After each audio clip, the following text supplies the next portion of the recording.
On connaissait déjà les effets pas toujours bénéfiques du travail sur la santé des humains. Or, un élément à ajouter sur cette liste, le cancer du sein, qui serait plus élevé chez celles qui travaillent de nuit. Le Danemark a même commencé à indemniser des travailleuses qui ont développé la maladie. Anne Panasok. Infirmières, travailleuses en usine, dans nos sociétés, une personne sur 5 travaille de nuit au péril de sa santé. Au Danemark, on vient d'indemniser pour un cancer du sein dû au travail de nuit cette femme qui a été hôtesse de l'air pendant 30 ans. 40 Danoises ont été indemnisées jusqu'à présent. Le Danemark se base sur un avis de l'Organisation mondiale de la santé qui a classé le travail de nuit carcinogène probable. 10 studies supporting that shift work increases breast cancer risk. Au moins 10 études démontrent que le travail de nuit accroît les risques de cancer du sein, dit cette chercheuse. Elle-même étudie l'état de santé de plus de 200 000 infirmières américaines. Roughly 30 to 50% increased breast cancer risk among these women.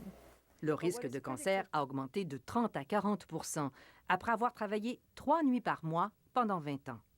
Au Québec, les chercheurs saluent l'initiative danoise. Parce qu'elle va forcer les organisations, les industries, les gouvernements à considérer les répercussions pour la santé des individus du travail de nuit.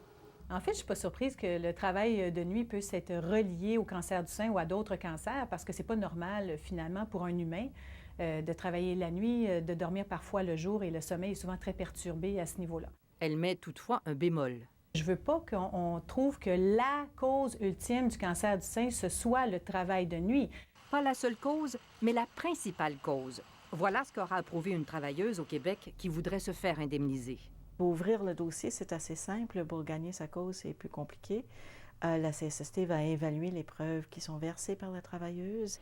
Par ailleurs, nul besoin de faire reconnaître ce type de cancer dans les maladies professionnelles reconnues par la loi.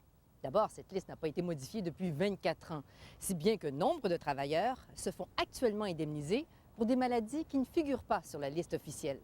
Anne Panasok, Radio-Canada, Montréal. Il a quitté le pouvoir.